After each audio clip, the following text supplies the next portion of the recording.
Bonjour Twitch, bonjour aux suiveurs du Cercle Aristote, bonjour aux spectateurs, aux gens qui sont devant votre écran. Bienvenue Bajned, hein, comme diraient nos commentaires, mais surtout notre ami Alexis Poulain qui a des 3 problèmes de référencement avec YouTube, qu'on salue bien entendu.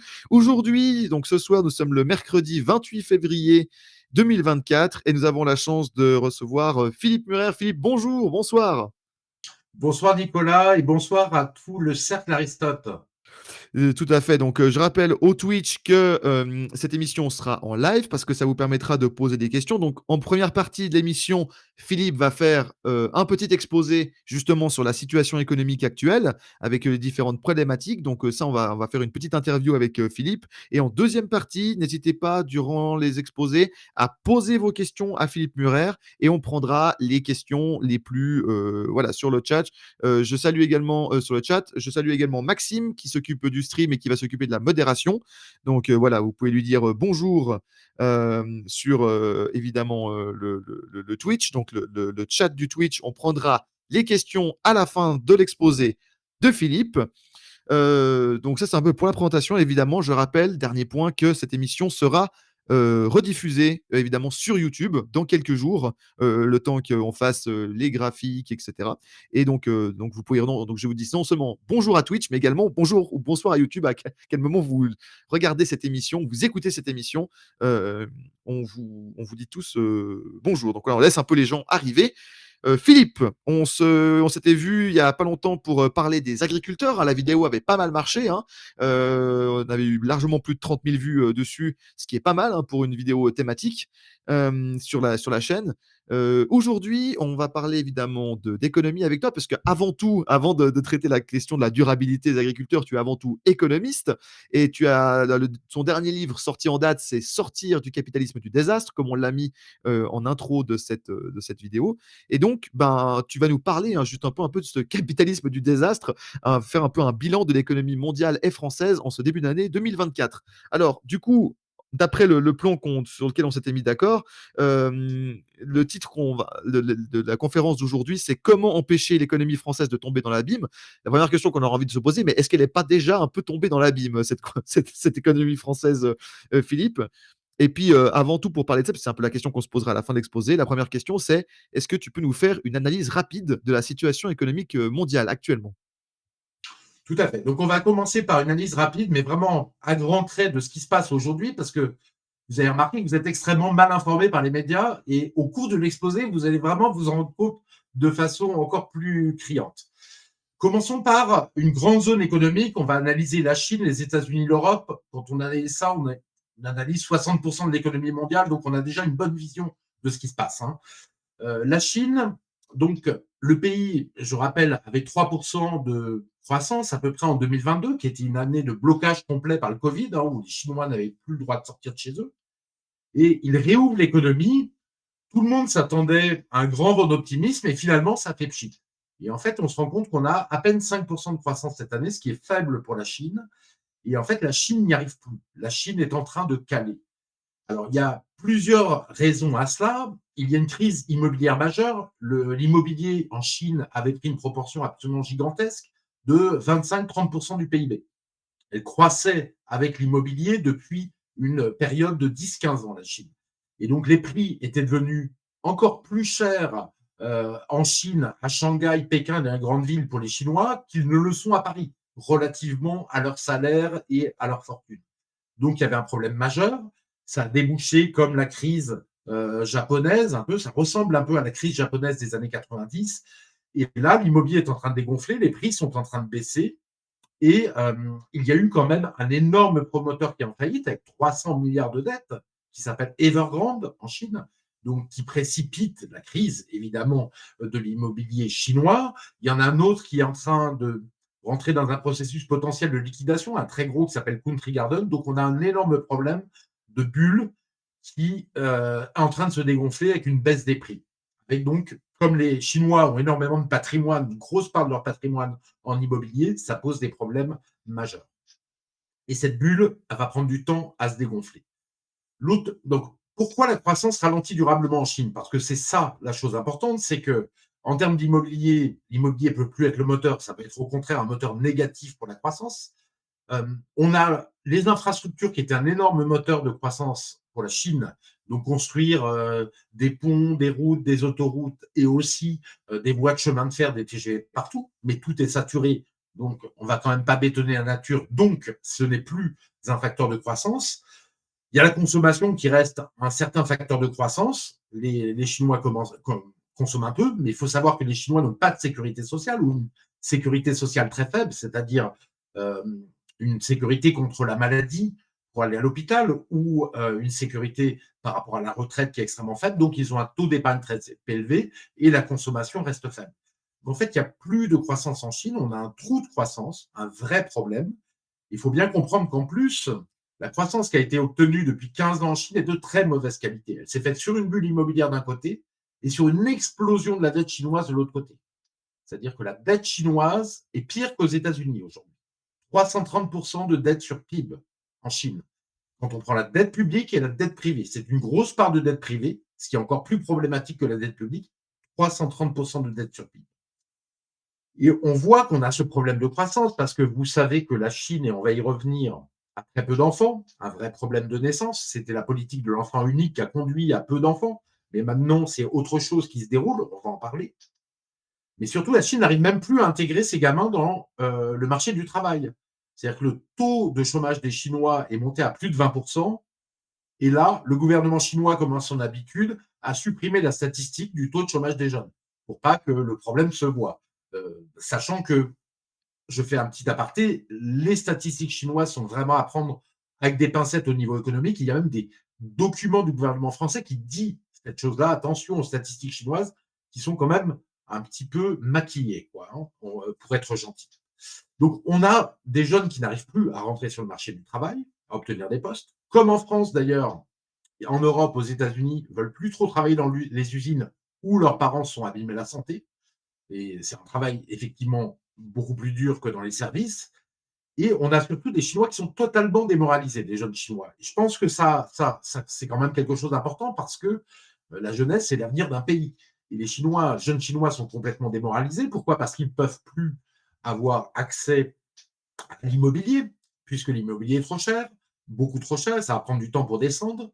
Ils n'ont un accès au marché du travail qui est très difficile. Ils ne trouvent pas leur place. Et en fait, les deux mots qui reviennent, j'ai fait une petite enquête dessus sur les sites chinois qui sont en anglais, les deux mots qui reviennent le plus dans la jeunesse, c'est coucher à plat, c'est-à-dire on reste couché sans rien faire, ou laisser pourrir les situations. Je ne me rappelle plus les mots exacts en chinois, comment ils se prononcent, mais ces deux mots veulent dire ces choses-là. Et cette démoralisation, elle se voit sur le taux de fécondité des Chinois. C'est d'ailleurs que les Chinois font plus de gamins. Le truc est vraiment absolument énorme et c'est là où on voit qu'on a un vrai problème avec nos médias parce que c'est un phénomène très très important et qui aura des conséquences considérables.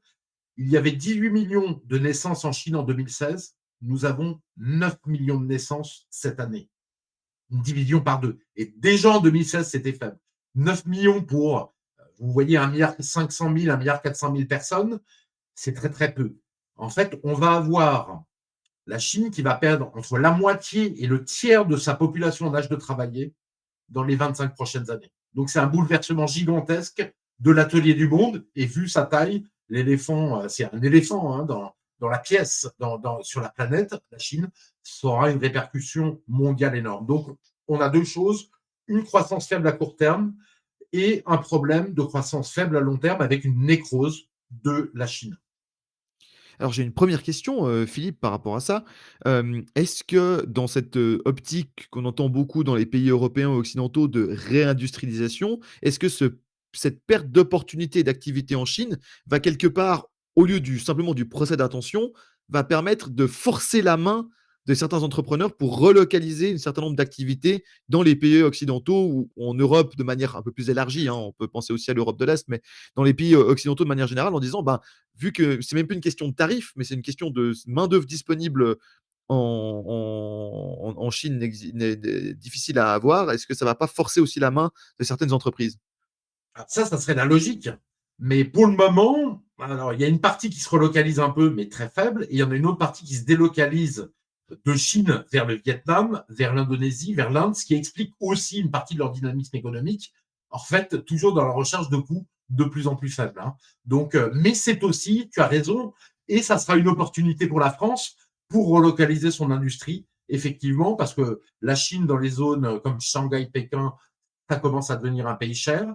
Et de toute manière, ils vont avoir un problème de manque de main-d'œuvre. Donc, on a tout intérêt à produire chez nous parce que eux vont plus pouvoir produire pour nous de la même manière, quoi, potentiellement. À moins qu'on trouve qu'on puisse produire que par des robots, mais moi je ne crois pas trop à la science-fiction. Les choses se mettront lentement en place. Et puis donc du coup, il y a également la partie donc états-unienne, hein, que tu voulais dire. Justement, on a bien vu le bilan de la Chine, mais alors qu'en est-il de la situation américaine dont certaines fois dans la presse, c'est un peu la même chose, c'est-à-dire que c'est un chiffre américain, vu les biais de la presse occidentale, il faut des fois les prendre avec, des pincettes. Il faut les prendre avec des pincettes. D'ailleurs, il y a un vrai trouble sur les statistiques américaines. Pas seulement d'ailleurs, mais il y a un vrai trouble. Moi, je suis beaucoup un site qui s'appelle Zero Edge, qui pour les passionnés d'économie est très intéressant. C'est un blog hyper sérieux, très suivi de Wall Street, avec des économistes de Wall Street ou d'ailleurs qui interviennent et des financiers, et en fait qui montrent qu'on a un vrai problème de statistiques. Je donne juste un exemple. Le mois dernier, euh, le gouvernement annonce quelque chose comme 200 000 créations d'emplois. Et là, le site réagit en disant c'est étonnant parce que nous, on a collecté des destructions d'emplois dans les 2 derniers mois dans plein de grandes entreprises américaines. Je crois que Nike, c'était 15 000 emplois, 15 000 personnes licenciées, 5 000 chez une autre, 10 000 chez une autre. Et donc, on a quand même l'impression que les statistiques sont un petit peu maquillées, un peu falsifiées, hein, franchement, douteuses. Et là, ce sont des grandes Wall Street qui disent ça. En tout cas, la croissance, elle tient quand même aux États-Unis. Apparemment, on a 2,5% de croissance en 2023, ça tient à peu près correctement. Bien que les entreprises disent que c'est vraiment pas la joie et les indices PMI des entreprises qui disent leur confiance et qui généralement annoncent la croissance sont juste à l'équilibre pour les services et en négatif pour l'industrie. En tout cas, on a un ralentissement tendanciel de la croissance. Et il faut comprendre que la croissance aux États-Unis s'obtient de manière très particulière. Elle s'obtient avec un déficit public de 7% du PIB en 2023. 7%. Je veux dire, c'est du jamais vu. Il faudrait que je cherche sur l'ensemble des statistiques, mais je pense qu'on n'a jamais eu un déficit de 7% du PIB, sauf période de guerre ou de récession très forte. Parce qu'il faut comprendre que si on bascule en récession, on va passer de 7% de déficit à 12 ou 13% ou 15%. Donc, ça pose un problème majeur. Une chose qui est fondamentale à comprendre, et il ne faut pas écouter les libéraux qui racontent de la pipe sur ce sujet-là, surtout les néolibéraux. Bien sûr que le déficit public, ce n'est pas une bonne chose, ce n'est pas un bon indicateur. Mais imaginez, Biden, en fait, a fait énormément de déficit public. Ça veut dire qu'il a mis beaucoup d'argent pour les industriels avec de la commande, avec des subventions. Il a mis beaucoup d'argent aussi, ça peut être en allocation sociale ou pour des fonctionnaires. Mais tout cet argent, il est dépensé. Donc, si vous voulez, quand vous mettez 2% du PIB de déficit de plus dans l'économie américaine, c'est-à-dire 500 milliards d'euros, eh bien, vous allez avoir énormément de PIB en plus, au moins 500 milliards d'euros en plus, puisque vous allez distribuer à des gens qui vont consommer ou à des entreprises qui vont produire pour vous, pour l'État. Donc, à court terme, c'est une bonne chose, ça relance la croissance et pourtant, elle est faible. Les États-Unis, on a une dette publique qui est à 125% du PIB, qui est en train de se rapprocher de la dette publique italienne. Et aux États-Unis, je peux vous dire qu'ils poussent des hauts cris en disant au fou à ce niveau-là. Une dette privée qui reste extrêmement élevée, puisque les consommateurs consomment essentiellement à crédit. Il faut comprendre que le consommateur américain est très différent du consommateur suisse que tu connais, Nicolas, ou français que nous connaissons nous-mêmes. C'est-à-dire que ils sont prêts à consommer jusqu'au bout, quoi, jusqu'à être épuisés. Là, aujourd'hui, les gens tiennent en faisant des emprunts sur les cartes de crédit et des emprunts revolving sur les cartes de crédit, ça coûte 20% par an de taux d'intérêt. Donc, c'est quand même une forme de kamikaze hein, aux États-Unis au niveau de la dette privée Et et puis la dette notamment. étudiante. Pardon. Et puis la dette étudiante. Et la dette Parce étudiante, tu as que c'est raison. pas comme en France ou en Suisse ou dans d'autres pays où si vous êtes, natif de la région, les études coûtent très, très peu cher aux familles, donc n'importe qui peut en faire. Aux États-Unis, les universités, notamment les universités les plus prestigieuses, coûtent très cher, hein, 150 000, 200, voire des fois, jusqu'à 500 000 par, année d'études. Alors, quand vous venez d'une famille très riche, ça vous aide, mais quand vous êtes un élève doué et qui veut faire des études dans une, grande université, et ben, vous vous endettez sur 10, 20, 30 ans. Oui, la dette étudiante qui était gigantesque de 1 500 milliards de dollars.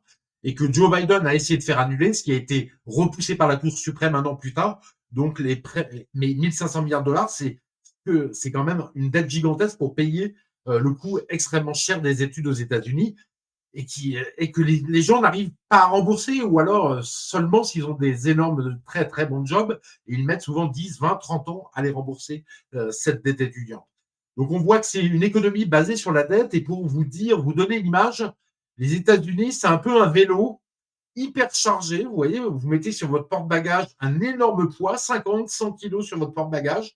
Et plus il y a de poids, vous savez, plus il faut rouler vite pour que le vélo continue à tenir. Et ben, c'est exactement ça, l'économie américaine. Si elle ralentit, elle risque de s'effondrer. Et donc, elle est basée sur une industrie qui est tout à fait fragile, alors que Biden a relancé avec un plan de 1800 milliards l'industrie américaine, notamment avec des subventions à l'industrie américaine, des dizaines de milliards d'euros de subventions pour construire des industries de puces américaines, tout ça après le Covid et après les tensions géopolitiques. Et malgré tout, elle redémarre un peu, mais elle reste très faible. Et là, on va voir le premier graphique en fait de la production industrielle aux États-Unis. Maxime, si tu peux me lancer le graphique 1. Et on voit donc que cette production industrielle, vous l'avez tous à l'écran, Nicolas? Parfait. Cette production industrielle, elle n'arrive pas à monter, alors que le PIB ne fait que monter, en fait, grosso modo.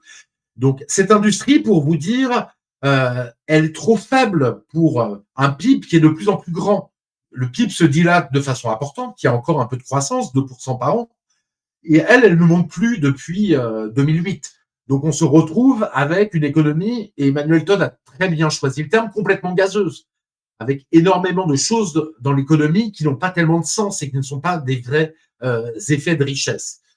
Donc, ça, c'est un problème des États-Unis. S'ils n'arrivent pas à faire croître leur industrie, ils vont avoir des problèmes. Alors, Jacques Sapir a expliqué dans son émission qui était intéressante, qu'il a fait avec Élise Blaise sur le samedi politique sur TV Liberté, il a expliqué quelque chose de très intéressant. Les Américains ont promis aux Ukrainiens beaucoup plus d'armements, beaucoup d'obus et différents armements. Le problème qu'ils ont eu, c'est qu'ils n'ont pas réussi à en livrer beaucoup parce qu'ils n'ont pas assez de techniciens formés pour aller dans les usines d'armement. Donc on voit qu'il y a un problème de compétences pour faire monter en plus l'industrie de façon rapide. Il faudra faire monter les compétences. Et aujourd'hui, l'économie américaine n'a pas assez de compétences pour croître, notamment au niveau de l'industrie d'armement, de compétences techniques. Donc, on a un autre problème, évidemment, qui sont les inégalités croissantes, qui sont absolument gigantesques, puisque pour l'Américain moyen, les sondages, quand vous leur demandez comment va l'économie, alors qu'il y a 2% de croissance, il dit ça va très mal pour moi, ça ne passe pas bien. Ils sont très mécontents et ça fait plusieurs années. Donc, il y a une économie à plusieurs vitesses avec la masse des Américains pour qui ça se passe mal et l'économie se passe mal. Et d'ailleurs, c'est ce que disent les sondages sur Joe Biden. Joe Biden, les gens veulent peu voter pour lui parce qu'ils ont le sentiment de s'être appauvri toute la classe moyenne et populaire américaine, très clairement. Et d'ailleurs, les gens qui sont allés visiter les États-Unis récemment ont tous rapporté qu'ils étaient surpris par les énormes villages de tentes et de sans-abri qui sont des sans-abri américains qui n'ont plus les moyens de se payer un logement. Très clairement. Donc, cette économie a de moins en moins de croissance, mais au moins le gouvernement américain et les autorités américaines ont l'intelligence de continuer à faire tourner la croissance coûte que coûte. Même si c'est pas génial en faisant de la dette, ils la font tourner coûte que coûte parce que sinon tout va s'effondrer. Et ils le font de deux manières, en fait, très clairement, pour faire se tenir cette économie. Ils le font, première manière, par Joe Biden qui creuse le déficit et qui dépense énormément d'argent public pour relancer l'économie américaine. Il y arrive un peu, on le verra par rapport à l'économie européenne. Et la deuxième méthode, c'est que la Banque centrale américaine, pour alléger le poids des dettes, en fait, fait monter les actifs et les actions américaines qui sont au plus haut historique, alors même que les taux ont énormément augmenté. La crise d'inflation aurait dû faire baisser les marchés d'actions, mais les autorités américaines sont conscientes que si elles laissent baisser les marchés d'actions, tout s'effondre au niveau de la dette. Donc, elles font tenir une bulle de plus en plus forte sur le Nasdaq, sur le Dow Jones, et donc on se retrouve avec des valorisations qui sont équivalentes aux valorisations de l'économie du Dow Jones, du Nasdaq, de l'an 2000, de 2008, voire de 1929. Donc, ce qui est important, et là, on va voir le graphique 2 qui est un graphique qui est vraiment fondamental, si tu peux nous l'envoyer, Maxime. Donc ça, c'est un graphique qui montre le problème des États-Unis. Donc ce graphique, c'est le PIB par habitant en dollars, je l'ai fait pour pouvoir comparer tous les pays en termes de PIB, et la production industrielle par habitant en dollars. Donc c'est des données tirées de la Banque mondiale, et vous voyez qu'il y a une corrélation extraordinaire. Alors, Nicolas va être très heureux parce qu'il voit que la Suisse est en tête, hein, c'est le pays le plus riche par habitant, sur le PIB par habitant en dollars, le plus prospère avec les plus hauts salaires. Et le plus industriel. Et ça ne prend pas nulle part, contrairement à ce qui est raconté en France, c'est de moins en moins dû à la banque et c'est dû vraiment à l'industrie suisse qui est la plus puissante du monde par habitant. Alors, je t'écoute, Nicolas. Non, c'est juste pour dire aux gens, dans les années 80, le secteur bancaire représentait entre 12 et 15 des activités, donc du PIB. Aujourd'hui, on est plus avec, la chute du secret bancaire et cetera, on est passé en dessous des 10. On est plus aux alentours des 8-9, et avec la faillite du Crédit Suisse, ça va certainement encore diminuer.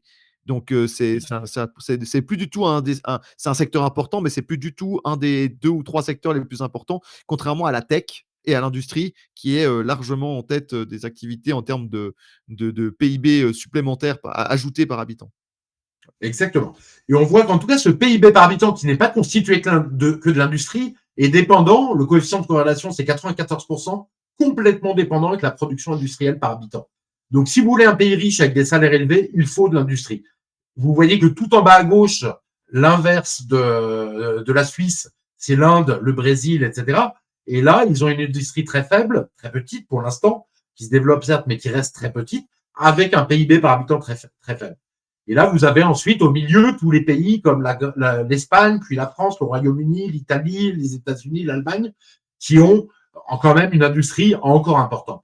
Mais vous comprenez bien que si l'industrie, vous n'arrivez pas à la monter, vous voyez, les États-Unis, ils se décalent un peu par le haut sur la pente. Ils sont au-dessus de la pente, en fait, de la droite que j'ai tracée, mais vous ne pouvez pas vous décaler beaucoup. Au bout d'un moment, ça va tomber. Donc, en fait, si l'économie américaine n'arrive pas à développer l'industrie rapidement, ce qui sera quasiment certainement le cas, au bout d'un moment, elle retombera. Donc, ce gros vélo chargé de dettes va tomber un moment dans le fossé, très clairement. Et le fait qu'ils aient fait l'erreur de mettre le dollar, de faire des sanctions et de faire que le dollar, monnaie de réserve, est de moins en moins accepté dans le monde, évidemment, contribuera au fait que la dette américaine sera de moins en moins supportée et les risques sont importants pour l'économie américaine. Voilà le petit point que je pouvais faire sur l'économie américaine. Donc, on va passer à l'économie européenne qui nous intéresse le plus, hein, qui est à côté de chez nous. Donc, l'économie européenne. Alors là, on a vraiment une croissance de plus en plus faible. Donc, on va mettre le graphique numéro 4, s'il te plaît, Maxime. Voilà. On a deux graphiques dessus. Premièrement, la croissance moyenne sur les 2 derniers trimestres 2023. Vous voyez que l'Allemagne est en récession et assez forte. On entend très peu dire d'ailleurs sur les médias classiques. La France est à 0 sur 2 trimestres, donc presque en récession. L'Italie est quasiment à 0. L'Espagne est à 2%. Est-ce que c'est parce qu'elle est sortie du marché européen de l'électricité? Peut-être. Et les États-Unis sont à un moment de croissance relativement important en ce moment sur ces 2 derniers trimestres.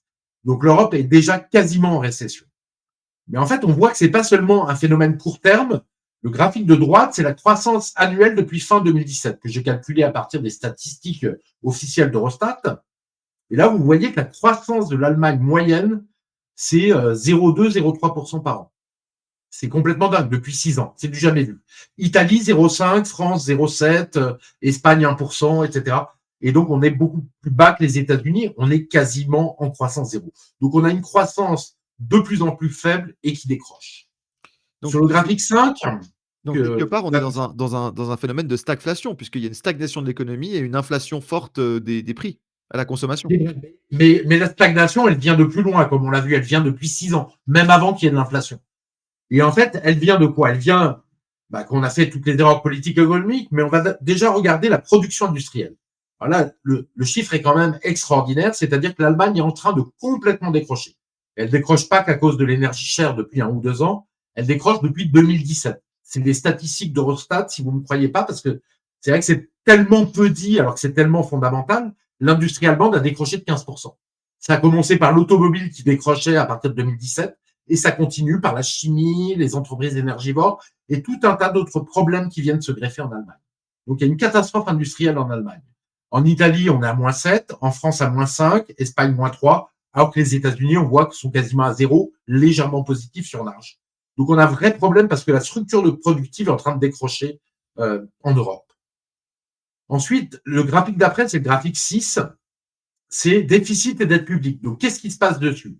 Donc on voit, alors même qu'on commence à entrer en récession, on a déjà un déficit public très élevé, à part l'Allemagne qui a 3%, qui est toujours plus raisonnable que les autres, 4% en Espagne, 5% en France, Royaume-Uni, Italie, c'est plutôt 6% même en Italie, 7% aux États-Unis.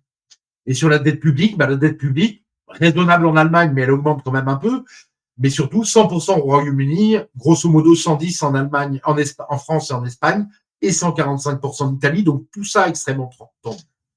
Alors pourquoi est-ce que l'Europe décroche? Tout simplement, c'est les conséquences des énormes erreurs politiques économiques qui sont accumulées depuis des dizaines d'années et qui sont de plus en plus importantes au fur et à mesure où l'Europe prend le pouvoir.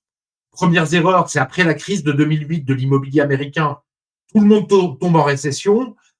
L'Europe met des taux d'intérêt trop élevés, la Banque centrale européenne, un taux de change du coup qui est beaucoup trop élevé de l'euro, un euro trop cher, demande en plus des coûts publics dans le budget, on se retrouve avec une énorme récession en Europe pendant que le monde se porte bien.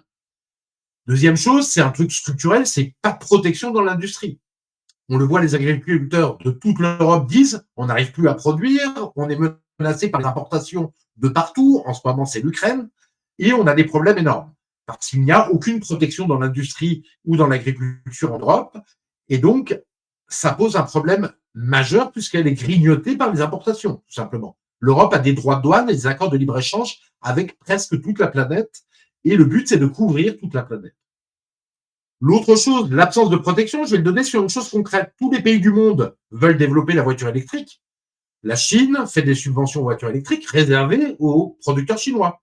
Les États-Unis font des subventions aux voitures électriques réservées aux producteurs américains. Il faut qu'il y ait un contenu important de la voiture qui soit fabriqué aux États-Unis. L'Europe, c'est le seul pays, le seul continent, la seule zone économique où si vous achetez une voiture électrique, il y a des subventions pour les voitures européennes, mais aussi américaines ou chinoises. Donc, il n'y a aucune protection et on se fait envahir par cette politique.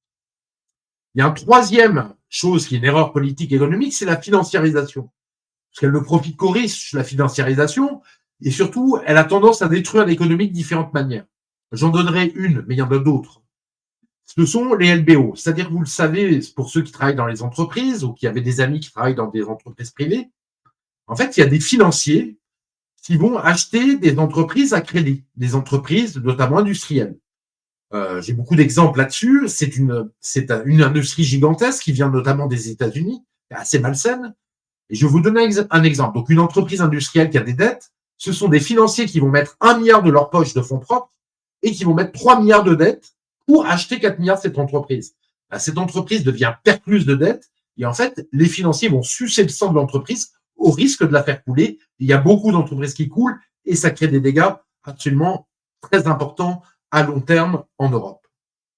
L'autre chose qui détruit l'industrie, et tout le monde en est conscient, mais je le rappelle, ce sont les mesures absurdes de l'Union européenne, comme le fait de ne pas vouloir développer le nucléaire qui nous permet d'avoir une énergie produite localement, donc avec de la valeur ajoutée locale, d'avoir mis le marché européen de l'électricité qui a fait exploser les prix. En France, le prix de revient de l'électricité, c'est 6 centimes d'euros pour le nucléaire, que ce soit aujourd'hui ou il y a 10 ans. Eh bien, pour autant, le prix de l'électricité vendu aux Français, c'était 12 centimes, il est maintenant de 27 centimes. À cause du marché européen de l'électricité et de ses mécanismes. Évidemment, et les entreprises payent encore plus cher que ces 27 centimes. Donc, énergie chère, ça veut dire que les entreprises délocalisent. L'énergie russe dont on a voulu se passer, le fait qu'on se passe du gaz russe par pipeline qui est pas cher pour acheter du gaz américain 3-4 fois plus cher ou du gaz russe liquéfié 3-4 fois plus cher, évidemment que c'est un problème massif pour notre industrie. Et vont venir derrière se rajouter les taxes carbone qui sont déjà prévues d'augmenter par l'Union européenne. Puis une dernière chose, ce sont les normes proliférantes de la bureaucratie européenne.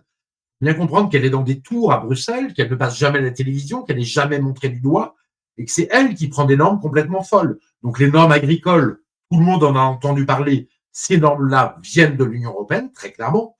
C'est c'est l'Union européenne qui définit les normes, et puis les normes comme le diagnostic de propriété, diagnostic de performance énergétique, le DPE.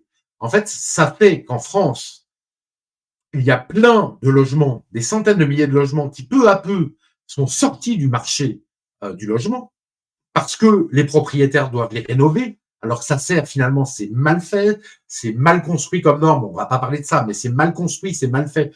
Tout le plan a été mal ficelé et on se retrouve avec en France des agences immobilières à Paris qui n'osent plus passer d'annonces pour les logements parce que quand elles passent une annonce, elles ont 1000 appels dans une heure. Vous voyez le problème, 1000 appels dans une heure. Donc évidemment, le logement, c'est un problème pour les gens parce que c'est un élément constitutif essentiel du mode de vie, de sa façon de vivre, mais en plus, le logement, évidemment, c'est une possibilité pour les gens de se déplacer, de venir travailler. Dans la région où je suis, en Provence aujourd'hui, en fait, il y a pénurie de logements et les gens peuvent, c'est très, très difficile pour les entreprises de recruter à cause de cette pénurie de logements. Donc, quand vous voyez toutes ces politiques économiques, c'est ça qui détruit notre industrie et notre économie à terme. Aujourd'hui encore, que fait l'Union européenne? Alors, toute l'économie européenne est au bord de la récession, voire en récession comme à l'Allemagne. Elle appuie. L'Allemagne va faire 17 milliards de coupes budgétaires. C'est l'Allemagne qui l'a décidé elle-même. Voilà. Ce qui va appuyer sur sa récession. La France a eu des demandes parce qu'elle est en déficit excessif de faire 10 milliards d'économies. C'est ce qu'a demandé Bruno Le Maire. 6 milliards d'impôts supplémentaires sur l'électricité, ça fait 16 milliards de ponctionnés sur l'économie. Et donc, ça va faire potentiellement basculer la France dans la récession. C'est une très mauvaise idée. Il y a 12 pays en déficit excessif qui risquent de plonger dans la récession. Donc, on a des erreurs qui font que l'Europe est vraiment en train de décrocher. Donc, on va regarder maintenant le niveau de décrochage sur le graphique 7. Sur le graphique, sur le graphique 9. Je voulais vous montrer le graphique 9. Voilà, donc là, ce décrochage de l'économie européenne, il vient de loin. On voit que dans les années 60-70, vous voyez, j'ai représenté la croissance de différents pays par bloc. 60-70, 80, 90, année 2000-2019, puis année 2020-2023. On voit que la croissance ne fait que baisser dans le monde occidental, mais beaucoup plus en Europe. Vous prenez la courbe bleu clair qui est la France, on passe de 5% à 2 et quelques, 2%, 1%, et maintenant on est en dessous de 1%. Vous prenez l'Italie qui est en vert, c'est la même chose. Vous prenez l'Allemagne, c'est encore pire. Donc toute l'Europe est en train, à cause de cette désindustrialisation, de complètement décrocher en termes de croissance. Donc si on regarde le graphique maintenant numéro 7, on va le voir. Donc c'est la logique. Puisque vous décrochez en termes d'industrie, vous descendez la pente vers la gauche, vers le bas, et donc vous retrouvez avec des PIB par habitant qui ne peuvent plus croître et qui risquent à un moment très clairement de décroître à partir du moment où vous détruisez votre industrie par la financiarisation, par le libre-échange. Ça pose un problème absolument majeur pour notre économie. En plus de cela, on peut regarder le graphique 10, où on voit que tout cela, cette politique, plus l'Union européenne a pris la main, on est passé de grosso modo de 20-30% de déficit de dette publique sur PIB dans les années 80, 1980. 40 ans plus tard, on est à 110%. Donc, ça a fait exploser la dette publique et quels que soient les modèles économiques choisis, l'anglais, l'américain, l'allemand, l'espagnol, le français, l'italien, sachant que les modèles européens sont contraints par l'Union européenne. Donc, on a une explosion de la dette publique et cette explosion, elle n'est pas due à la gabegie qu'il y a au niveau de l'État. Il y a une partie qui est vraie là-dessus, mais si vous réfléchissez, l'État est à l'os en France, par exemple, mais c'est vrai dans plein de pays européens, pratiquement tous les pays. Vous n'avez plus d'hôpital public qui fonctionne. Vous n'avez jamais assez de policiers. Vous n'avez plus assez d'enseignants pour remplacer les gens. Les enseignants étaient payés 2 fois le SMIC. Maintenant, c'est 1,2 fois le SMIC. Donc, on ne trouve plus d'enseignants. En fait, on a contraint la dépense publique dans plein de domaines. On l'a relâché dans d'autres, comme l'immigration principalement. Mais surtout, le coût du déficit public et de la dette publique, c'est 2 choses principalement. Ça a été l'aide aux grands blessés de la mondialisation, tous les chômeurs, tous les déclassés. Et ça a été aussi l'aide aux entreprises. Aujourd'hui, depuis 20 ans, on aide de plus en plus dans l'Europe les entreprises pour essayer qu'elles tiennent et qu'elles ne fassent pas faillite et qu'elles gardent la tête au-dessus de l'eau dans une économie qui va mal. Aujourd'hui, on a 100 milliards d'aides aux entreprises en France. Je dis pas que c'est une mauvaise chose, mais c'est des coûts absolument gigantesques dans le déficit public. Le dernier, c'était les 50 milliards de CICE, par exemple, qu'a donné François Hollande et qu'a pérennisé Emmanuel Macron. Les baisses de taxes sans cesse qu'a pérennisé Emmanuel Macron pour les entreprises. Donc, on a une Europe qui décroche sur le long terme. Et si on regarde le graphique 7, on va se retrouver avec donc une croissance qui va être zéro, voire négative, une paupérisation des gens, puisqu'on va descendre la pente du PIB par habitant, une baisse de la productivité parce que là, on n'aura plus d'industrie, et donc un choc de confiance potentiel sur la dette. Donc, on a vraiment un tableau tout à fait noir, quoi, de l'économie européenne qui sont dus à des erreurs de politique économique factuelle. Oui, d'ailleurs, on y reviendra, hein. Il y a pas mal de questions sur le chat, hein. Je les ai notées, Philippe, on les prendra, en fin de présentation. Mais maintenant, justement, parlons de la situation française. Donc c'est le titre de la conférence, du soir, hein: «Comment empêcher la l'économie française de tomber dans l'abîme?»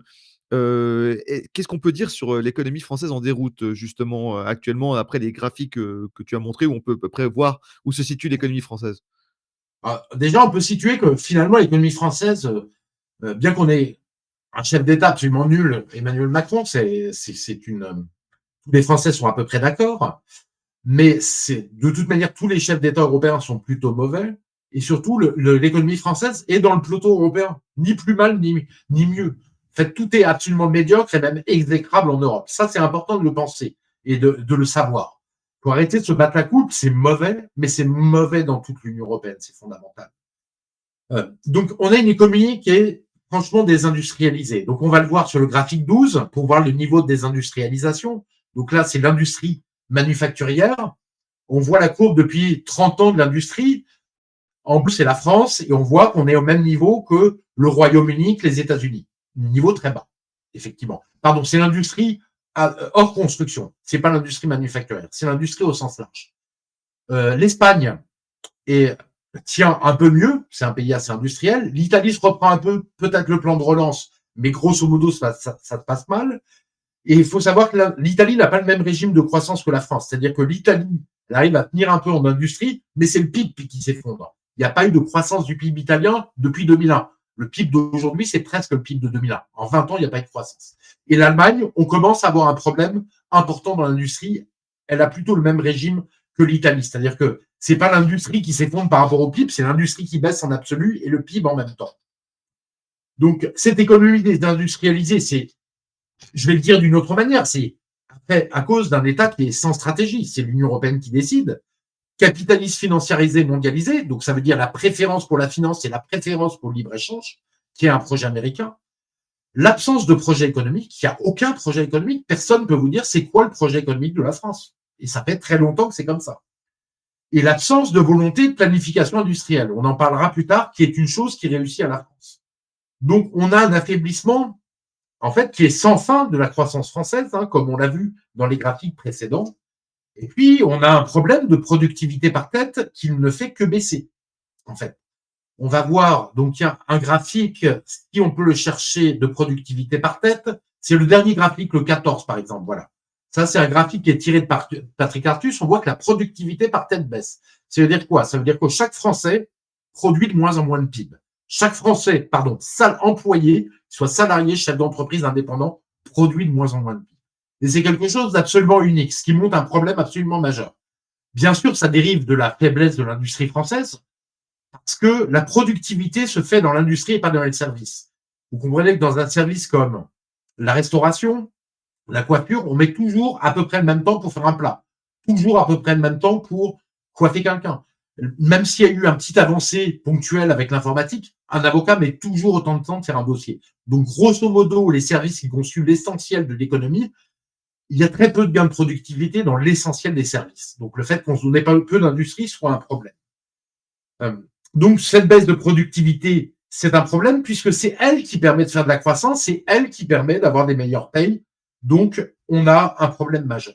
Mais hors du problème macroéconomique, on a un problème microéconomique de destruction de l'intérieur des entreprises. Moi, je suis un des seuls à le dire. Alors, je suis très content parce que Patrick Artus, le chef économiste de Natixis, l'a dit et l'a sorti. Donc, je vais sortir quelques graphiques parce qu'en plus, je ne possède pas ces bases de données qu'il a. Donc, on va regarder le graphique 13. Donc, le graphique 13, donc ça, c'est Patrick Artus qui montre l'explosion de l'absentéisme en France, on est passé de 4% à 6,5% aujourd'hui. L'explosion du turnover dans les entreprises, les salariés partent de plus en plus vite de leur entreprise et n'ont pas envie de rester. Et en fait, on a quoi? On a ce qu'on peut entendre dans les anecdotes quand vous discutez avec des gens aussi, là on le voit dans les chiffres, une perte de sens au travail complète, une souffrance au travail. On a plusieurs millions de personnes qui sont en burn-out en France à cause de leur travail. On a une partie très importante des salariés qui sont en stress important, selon les études des cabinets de ressources humaines. Il y a une absence de reconnaissance du travail fourni. Il y a une forme de perte de confiance dans l'entreprise et de désengagement. Et donc, finalement, on se retrouve avec une perte de productivité aussi dans les entreprises parce que, en fait, on ne travaille pas sur le long terme les uns avec les autres. Tout le monde est de passage, l'économie est beaucoup trop fluide et on se retrouve. Et puis, les gens se retrouvent pas récompensés par des hausses de salaire. Les Français sont de plus en plus micardisés. Les salaires ne suivent pas. Et au bout d'un moment, à force de tirer sur la corde, elle casse. Alors, je ne mets pas en cause les chefs d'entreprise. Ils sont dans un système qui fonctionne comme ça. Et souvent, ils sont obligés d'obéir à ce système. Mais c'est un système où, en fait, les salariés sont désengagés, démotivés, parce qu'on les a trop trahis globalement depuis des années. En leur promettant qu'ils auraient des hausses de salaire qui ne sont pas venues, on est en destruction de pouvoir d'achat. En leur disant, vous allez rester dans l'entreprise, si vous bossez bien, vous serez promu. Puis finalement, on a des espèces d'idiots de managers, pas tous, mais certains qui virent les gens au bout de 20 ans alors qu'ils ont fait un super boulot. Et ça se traduit par une casse très claire et un désengagement, une démotivation. Alors, il y a Patrick Artus qui le dit, il y a Xerfi Canal, Passé, qui a sorti, l'économiste Passé, PA2SET, qui a fait une très bonne vidéo sur le sujet. Bon, il n'explique pas vraiment le phénomène, mais il constate la même chose. On constate une destruction de l'intérieur des entreprises. En fait, l'excès de fluidité finit par nuire à ces organisations. Et ces organisations auraient besoin de moins de fluidité, de plus de travail dans le temps, main dans la main avec les salariés et en confiance les uns avec les autres. Macron a fait l'inverse. Macron, il est passé de 500 000 auto-entrepreneurs. On a aujourd'hui en France 2 500 000 auto-entrepreneurs. La fluidité au top, quoi. C'est-à-dire que les gens qui gagnent 600 euros par mois, je te donne la parole, Nicolas, tu as une question, 600 euros par mois pour travailler en ayant un statut qui est le pire du salarié, le pire de l'entrepreneur. Je t'écoute, Nicolas. Non, c'est pas moi qui t'interromps, c'est une question du chat qui était directement en rapport avec ce que tu expliques. Certains ont besoin de certaines précisions. Tu m'avais demandé de faire ça. Il y a Puravida Forever qui pose la question: le travailleur serait-il en train de compenser la paupérisation par la hausse de salaire des emplois à valeur ajoutée lors du switch d'employeur? Est-ce que justement cette plus haute en gros, c'est ce que j'ai compris de la question, c'est est-ce que cette augmentation de la volatilité entre les entreprises, et c'est un moyen pour le travailleur d'aller chercher des meilleurs salaires potentiellement ailleurs? Pas vraiment, en fait. Oui, ils essayent, mais c'est rarement le cas. C'est rarement le cas. Vraiment, les salaires sont extrêmement contraints. On a même des baisses de salaire chez les cadres qui sont assez importantes. Au contraire, on a une perte de pouvoir d'achat. Les gilets jaunes, c'était ça, mais ça continue sans arrêt. Et on l'a vu, c'est la logique de l'économie française, et c'est vers ça que veut nous emmener Macron. Concurrencer les entreprises par des auto-entrepreneurs et le salarié par des auto-entrepreneurs qui n'ont aucune sécurité. Et moi, très clairement, j'ai discuté avec une amie qui habite à Neuilly, vous voyez, dans les quartiers chics en France. Ses deux enfants ont fait des études correctes. Sa fille, elle est encore obligée de l'aider alors qu'elle a un emploi. Et son fils qui est ingénieur des mines, il n'est pas assez bien payé alors que ça fait 2 ans qu'il travaille pour pouvoir vivre correctement. Et sa mère est obligée de l'aider parce qu'il gagne 2 300 euros, quoi. Et qu'à Paris, 2 300 euros, maintenant, c'est pas un salaire décent pour vivre dans la capitale, au centre de Paris, ça devient très compliqué. Vous voyez, je dis pas qu'on peut pas le faire. Mais en tout cas, dans les gens qui sont de la bourgeoisie, c'est compliqué de vivre avec le mode de vie qu'avaient les parents. On est même très, très loin de ce mode de vie. Donc, il y a une vraie paupérisation, une paupérisation plus générationnelle. Les jeunes sont encore plus paupérisés que les 50 ans, les 40 ans, etc. Ça descend très clairement. En Italie, ce phénomène, je l'ai vu dans les courbes que je n'ai pas conservé, mais que j'ai vu, c'est le phénomène de paupérisation par génération est absolument gigantesque. C'est-à-dire qu'il y a un écart entre la génération de 50 ans et celle de 30 ans qui est absolument colossal. On a presque 2 pays différents en termes de salaire. Et ça a des impacts. Ce que comprennent pas nos crétins qui nous dirigent, c'est que ça a des impacts fondamentaux. J'avoue, les jeunes, il y a une forme de démoralisation chez les jeunes, très clairement. Pas tous, hein. Certains ont la pêche, ont plein d'ambitions, mais globalement, il y a une forme de démoralisation. D'autant plus que le gouvernement, pour cacher ces échecs de politique sur tous les plans, nous font le Covid, nous font la guerre en Ukraine, tout en train d'angoisser les gens, donc il n'y a pas d'avenir, l'avenir semble sombre. Et en fait, on arrive à un problème qui est grave, qui touche la France, mais aussi toutes les économies importantes du système capitaliste mondial. Un peu Le comme problème démographique. un peu comme en Chine, comme tu l'as expliqué, mais pour Exactement. d'autres raisons.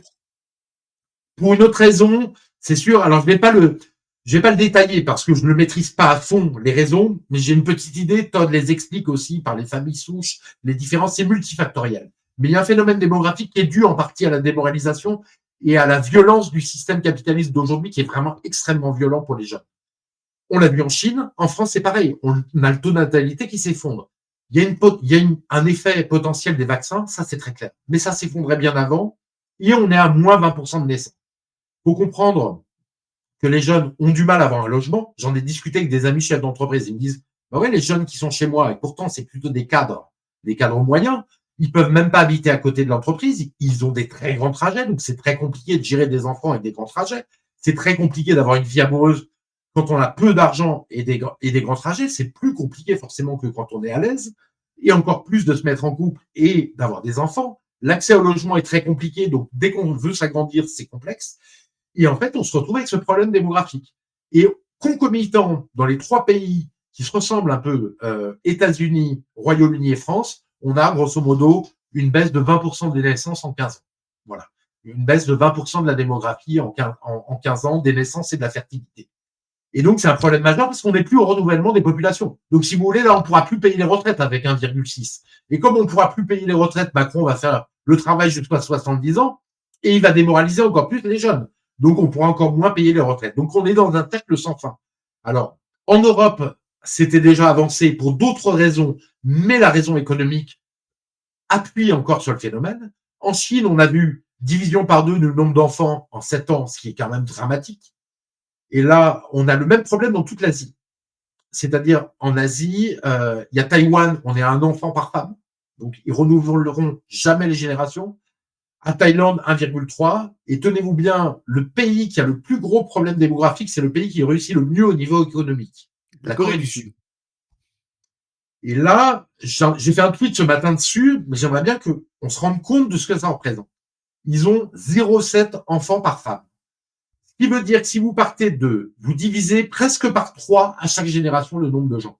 Donc, quand vous partez, et exactement si vous partez de 7 grands-parents, vous arrivez à un petit enfant. Donc, le pays va s'effondrer économiquement. La Corée du Nord va être un pays qui va s'effondrer économiquement, mais même sociétalement. Si vous avez 7 fois moins de petits-enfants que de grands-parents, comment le pays peut tenir? Vous voyez? Là, on a un problème majeur qui est en démarrage en France, qui n'est pas du tout au même niveau et qui n'ira sans doute pas au même niveau que la Corée du Sud, mais qui est un problème extrêmement grave que les Français veulent plus faire de gamins, comme les Anglais, comme les Américains, comme une grande partie du monde développé en Asie. Et Et ça, c'est surtout, un problème qui aura un impact majeur à l'avenir.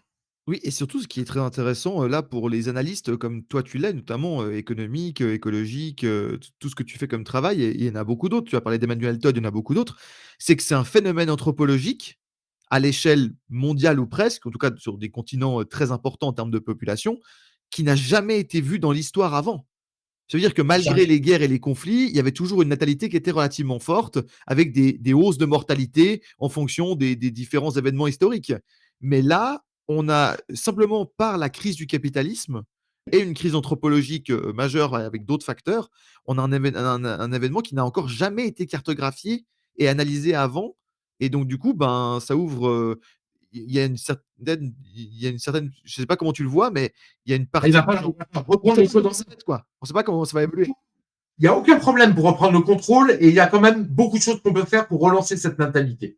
Surtout dans des pays comme la France, l'Angleterre, le Royaume-Uni, qui sont des pays dynamiques en termes de natalité. Il ne faut pas se leurrer, hein, c'est pas que la natalité des immigrés marocains, tunisiens, etc.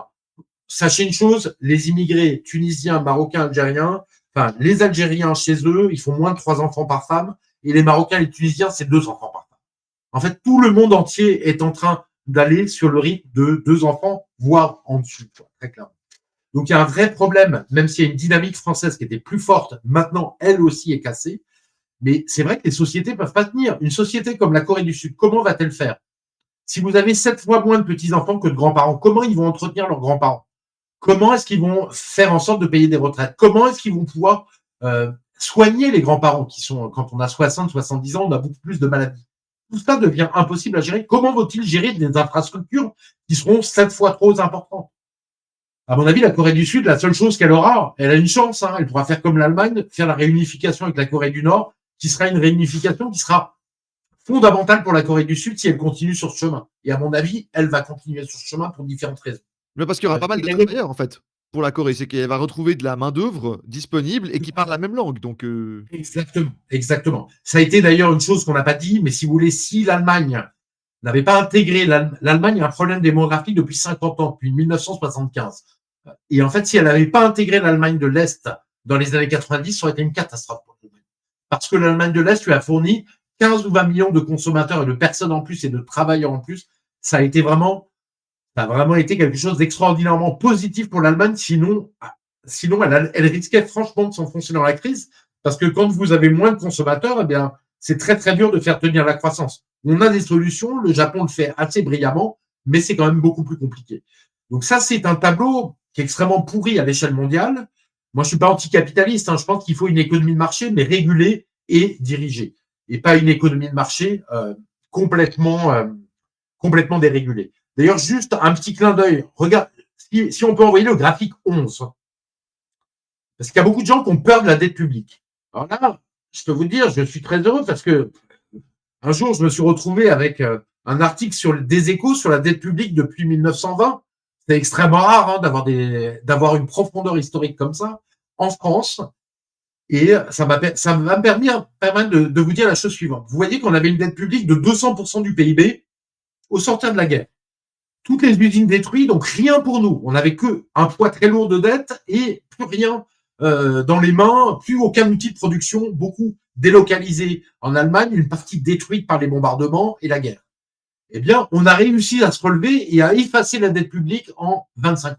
En 1973, on se retrouve avec 7% de dette sur PIB.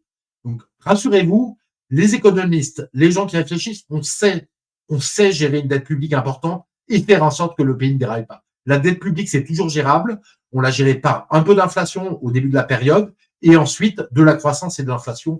C'est tout à fait gérable, des taux d'intérêt réels négatifs, etc. On peut gérer de la dette publique. Le Japon le fait relativement bien. Et donc, c'est pas un sujet. Et regardez comment, par contre, depuis 1973, qu'on nous parle de bien gérer la dette publique, comment les néolibéraux ont formidablement géré la dette publique. Les Thatcher, les Reagan qui étaient obsédés par ça, et tous leurs enfants, les Delors, tous ceux qui sont venus à l'Union européenne, qui sont obsédés par ça. En fait, depuis 1973, depuis 50 ans, la dette publique explose. C'est une période où on voulait moins d'État, on a détruit les emplois publics et on a fait exploser la dette publique. Vous voyez le paradoxe. En tout cas, ce que ça nous dit, parce qu'on a beaucoup de choses à aborder, je ne peux pas rentrer dans le détail, c'est que quand on met l'État présent au bon niveau, avec une économie de marché qui est régulée et planifiée, on se retrouve avec une décroissance de la dette publique et de la prospérité. Quand on fait du capitalisme néolibéral instrumentalisé par les puissances d'argent, un capitalisme financiarisé, mondialisé, on se retrouve avec une explosion de la dette publique et en même temps une baisse de la prospérité. Donc ça nous donne de l'espoir. Le tableau est complètement pourri aujourd'hui, mais on est capable de reconstruire comme, en fait, nos aïeux ont construit quand l'économie avait été détruite, non par la bêtise de nos dirigeants, mais par la guerre, la Deuxième Guerre mondiale. On peut remercier Voilà. d'ailleurs sur ce tableau, on peut remercier d'ailleurs les équipes du CNR. Puisque Exactement, les équipes du CNR. C'est l'alliance entre les gaullistes et les communistes, notamment au niveau économique, qui a permis de rétablir la dette française et puis aussi l'impact du général.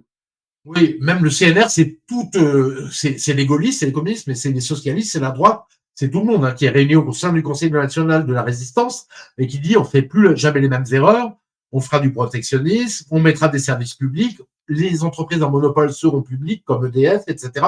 Et c'est ça qui nous permet de relancer effectivement.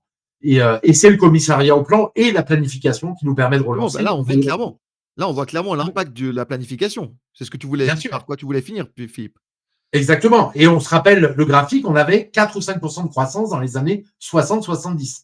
Je dis pas qu'on aura autant de croissance. On aura, et d'ailleurs, il faut faire de l'écologie, donc il faut faire une croissance un peu différente, aussi qualitative et pas seulement quantitative, mais on peut retrouver facilement 2%, 2,5%, 3% de croissance. En tout cas, il faut reprendre le contrôle, ça c'est clair. Toutes les erreurs de politique économique, c'est Bruxelles. C'est elle qui a la politique économique en main, donc c'est elle qui a fait des erreurs, c'est elle qui en est responsable. C'est dans son ADN, elle ne le changera jamais. Je rappelle que le traité de Rome de 1956, c'est déjà la liberté de circulation des biens, le libre-échange, des services, des travailleurs et des capitaux. Donc tout était écrit et tout était déposé dans le traité de Rome, si vous voulez aller le lire. Il faut reprendre le contrôle de ce point de vue-là en sortant de l'Union européenne, mais aussi environ l'establishment. Parce qu'on voit bien ce qui se passe en Angleterre. Ils sont sortis de l'Union européenne, mais ils ont des résultats ni mauvais ni bons. Aucune catastrophe, bien entendu, mais rien de positif. Ils n'ont rien fait de mieux que la France depuis 6 ans. Alors bon, je suis désolé de le dire, mais il faut être honnête avec les gens. Si vous faites, on sort de l'Union européenne pour faire la même politique que dans l'Union européenne, ce que font les Anglais d'une certaine manière, vous aurez les mêmes résultats. Et le problème, c'est que cet establishment au pouvoir porte les mêmes politiques. Donc il faut virer l'establishment qui est vraiment, comme le disait Chateaubriand, dans le dernier âge de l'aristocratie, c'est-à-dire l'âge des vanités. On était âge des supériorités, âge des privilèges, et ça s'éteint dans l'âge des vanités. Et il faut bien comprendre la débilisation de la classe politique française, caste médiatico-politique, elle s'explique très bien. En fait, tout ce qu'on demande à un homme politique français qui veut être central dans le système, un parti normal comme les Républicains ou le parti de Macron ou le Parti socialiste, c'est de dire ce que va faire l'Union européenne et de le défendre, tant sur l'agriculture que sur l'industrie que sur l'écologie. Ils ont la main sur tout.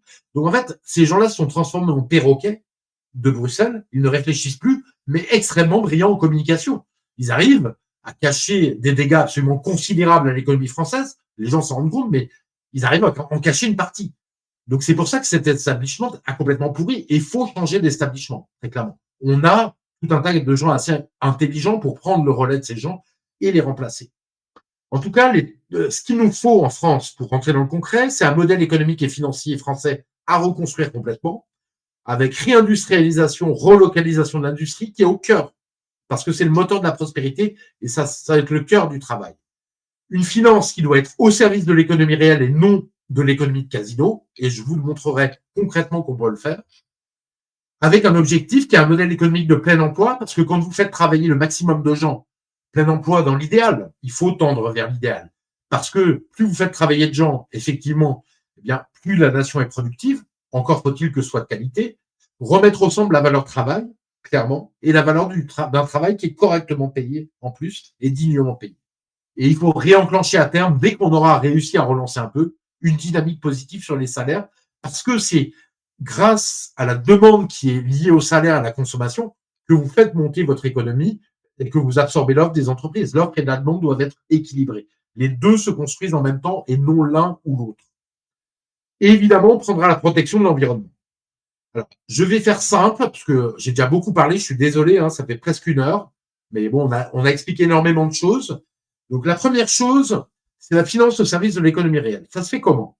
La Banque de France, déjà, elle doit reprendre son taf. C'est-à-dire que les prêts aux entreprises privées, et en plus, encore plus aux entreprises industrielles, doivent être favorisés sur les prêts aux hedge funds et à tous les acteurs des marchés financiers. Aujourd'hui, c'est pas du tout le cas. Donc, on va faire en sorte de demander aux banques de mettre plein de fonds propres de côté si elles prêtent à l'économie improductive de la finance pure. Et par contre, elles ne mettront beaucoup moins de fonds propres quand elles prêtent à l'économie réelle, aux petites entreprises, moyennes entreprises, etc., de l'économie réelle. Les prêts à l'investissement, comme l'investissement est fondamental, c'est ça qui permet de générer de la croissance à terme, ils seront bonifiés légèrement par l'État ou par la Banque de France, qui permettra de favoriser l'investissement. Autre chose, les stock options qui font que les entreprises, c'est-à-dire le fait que le PDG d'une entreprise est aligné avec l'actionnaire. Il a intérêt à faire monter le cours de bourse de l'entreprise ou sa valeur financière en dehors de s'assurer, donc à court terme, au lieu de viser le moyen terme, le 5 ans, 10 ans, pour faire croître l'entreprise sainement. Elles seront interdites, à mon avis, c'est fondamental pour définanciariser les entreprises, sauf pour les petites entreprises de start-up, de croissance, les start-up. Les LBO doivent être interdites, c'est-à-dire le rachat des entreprises par les financiers doivent être interdits, les rachats des entreprises avec énormément d'effets de levier, énormément d'endettement, puisque ça les détruit. Ça sera des entrepreneurs qui les rachèteront avec moins, elles seront moins chères et avec moins d'effets de levier. Et il y aura évidemment la France qui gérera et qui empêchera les achats d'entreprises importantes par l'étranger. Autre chose, relocalisation, réindustrialisation. Il faut comprendre que la démondialisation, elle a commencé. Le moteur de la croissance, c'est plus les exportations, c'est la croissance endogène. Je veux dire. Donc maintenant, il faut se relancer dans la relocalisation, la réindustrialisation. Les États-Unis le font. Ils essaient de le faire avec les usines de puces, avec le programme Inflation Reduction Act qu'ils ont lancé. Et il faut le faire et de façon intelligente. Donc, il faut faire un arrêt progressif du libre-échange, progressif, c'est important, et une protection de l'industrie, mais on le fait progressivement pour changer progressivement la trajectoire de l'économie française. Les choses évidentes à faire, mais tout de suite, c'est le véhicule électrique fabriqué en France sera subventionné par un bonus de 6 000 euros. Celui qui est fabriqué ailleurs ne sera pas subventionné. C'est très simple. Les États-Unis le font, la Chine le font, on le fera aussi. On fait une hausse progressive des droits de douane et des normes techniques pour se différencier et pour protéger le marché. Et surtout, quelque chose de fondamental, c'est la défense du fabriqué en France. C'est-à-dire que le fabriqué en France n'est pas défendu parce que l'Union européenne l'interdit par l'étiquetage. C'est absolument interdit d'imposer qu'on affiche très clairement le produit où a été fabriqué le produit. Par exemple, s'il est fabriqué en France, mettre 100% drapeau français. Et que le consommateur, quand il achète n'importe quel produit, voit immédiatement que c'est 100% drapeau français. Ou si c'est une boîte de tomates fabriquée en Chine, 100% drapeau chinois. Vous voyez? Donc, il faut absolument, parce que le consommateur préfère acheter en France si c'est que les produits sont plus durables, de meilleure qualité, et en plus, patriotiquement, il pourra exercer son patriotiquement en achetant français. Deuxième chose fondamentale, cette financiarisation, cet arrêt du libre-échange, c'est état stratège planification. Je rappelle que c'est ça qui nous a permis, à partir d'un embryon de l'aviation française soutenu à bout de bras par le général de Gaulle et par commissaire au plan, de finir par s'allier avec les Allemands, de faire un projet avec les Allemands encore plus important, avec les États qui ont soutenu, et c'est ça qui fait Airbus. Donc les quelques milliards d'euros qui ont été mis dans l'aviation française, ils rapportent 80 milliards d'euros de chiffre d'affaires par an. Et je n'ai pas les chiffres exacts, mais à mon avis, ça doit apporter 10-15 milliards d'euros de recettes fiscales par an. Donc c'est hyper rentable et en plus, ça fabrique des emplois. Alors pour cette planification, évidemment, il faut que l'éducation nationale soit réorientée. C'est-à-dire qu'on a un manque de gens qui veulent travailler dans les métiers techniques. D'ailleurs, si vous êtes jeune et que vous voulez travailler dans les métiers techniques, c'est beaucoup mieux payé maintenant, en France en tout cas, et beaucoup plus valorisé. Il y a plein de manques. Donc, il faut réorienter plein de jeunes vers les filières techniques. Ça, c'est un vrai programme d'éducation à faire. Au manque de techniciens et d'ingénieurs, augmenter pareil la production d'ingénieurs et faire baisser la production de sociologues dont on a moins besoin. Il faut que l'État le fasse savoir et fasse savoir que les jobs sont mieux payés dedans et former en continu dans l'immédiat pour former tous les gens en technique dont on a besoin le plus rapidement possible. La planification, donc, c'est ce qui nous a permis de faire Airbus et de construire 50 centrales nucléaires de 1975 à 1995, en 20 ans. Donc, de changer complètement la production française d'électricité, du fioul charbon au nucléaire, avec des créations d'emplois massifs, des créations de richesses massives et une électricité pas chère. C'est ça qu'il faut faire. Alors, la première chose qu'on a à faire, ça va être, puisque on est en raréfaction d'énergie, il faudra construire plus de centrales nucléaires pour en exporter un peu, mais ça sera un volant de sécurité, mais surtout pour remplacer les anciennes et puis évidemment aussi pour avoir plus d'électricité parce que c'est l'énergie de l'avenir. Électricité ou transformation d'électricité en hydrogène dans des électrolyseurs, on sait le faire, on en a déjà, et le faire de façon massive. La première chose qu'on devrait faire d'ailleurs, c'est sortir du marché européen de l'électricité, je ne l'ai pas précisé, parce qu'on va diviser le prix de l'électricité par 2 en le faisant. Donc immédiatement, on donne un énorme bol d'air aux ménages pour consommer et aux entreprises pour produire. Et aux entreprises pour se réindustrialiser, se relocaliser. L'autre chose qu'il faut faire, c'est le développement, et je vais aller vite parce qu'on a déjà été long. On peut développer l'industrie d'armement parce qu'on manque d'armement, une armée trop faible, et l'industrie d'armement, en fait, permet de développer le reste de l'industrie. Une boîte comme Thales part de l'industrie, part de l'industrie de l'armement, et maintenant est très présente dans l'industrie classique. Toutes les innovations qu'on trouve et qu'on développe de façon industrielle dans l'armement permettent d'avoir une industrie beaucoup plus puissante. C'est pas qu'on veut être belliciste, mais on a une armée qui est à l'os, on n'a plus de munitions, on a quelques jours de munitions. Il faut reconstituer les munitions, les programmes de drones, notamment, sur lesquels on est absent, et tout un tas de choses. Ça va amener de l'innovation. L'autre chose, c'est le développement de tout ce qui est transition énergétique, mais intelligente, parce qu'on vous fait aujourd'hui, on a plein de trains diesel en France que la SNCF, l'État lui demande d'acheter en 10 ans tous les trains Alstom nécessaires à hydrogène pour remplacer les trains diesel. Et on fait ça intelligemment, en construisant, en vérifiant que tout va bien marcher, que les réservoirs hydrogène seront aux bons endroits, que les trains marchent bien, qu'ils sont bien entretenus, pas en panne. Et là, on va changer. On pollue moins, on fabrique des emplois en France et on est à la tête de l'innovation. Pareil pour les bus, les camions à hydrogène, il y a un travail à faire dessus, les voitures à hydrogène et surtout les avions à hydrogène, puisque en 10 ans, Airbus et le groupement industriel de l'aéronautique disent qu'ils peuvent passer à l'avion à hydrogène en 10 ans. Eh bien, faisons des avions à hydrogène pour les transports déjà à l'intérieur de la France, montons un moteur à hydrogène et des avions à hydrogène en mettant vraiment les moyens pour être les premiers à sortir l'avion à hydrogène. Et ensuite, on pourra l'étendre en Europe de toute manière, puisque tout le monde veut arrêter de consommer du kérosène. Donc, si on leur propose un avion propre, je pense que tout le monde l'acceptera, on sera capable de l'imposer. Pareil, il faut faire un énorme travail sur les puces et sur tout un tas de sujets industriels. Voilà. Donc, si vous voulez, si on reconstruit ce moteur de la prospérité, on va pouvoir reconstruire le moteur de l'économie française, la croissance, et partir dans un cercle vertueux au lieu d'un cercle vicieux. On va pouvoir reconstruire les services publics qui n'est pas seulement une question d'argent, mais une question de mauvais management. Il y a des bonnes vidéos dessus qui ont été sorties notamment par je pense, ancien haut fonctionnaire qui s'appelle Maran Ed, E2DE, sur Front Populaire, qui sont excellentes. Donc, ça, et qui montrent pourquoi les services publics sont détruits. Voilà. Et la dernière chose que je voudrais dire, c'est il faut arrêter la fluidité totale dans les entreprises. Il faut arrêter les auto-entrepreneurs. Donc, il faut qu'en 3 ans, les gens passent des auto-entreprises à des entreprises. Il faut arrêter la fluidité partout.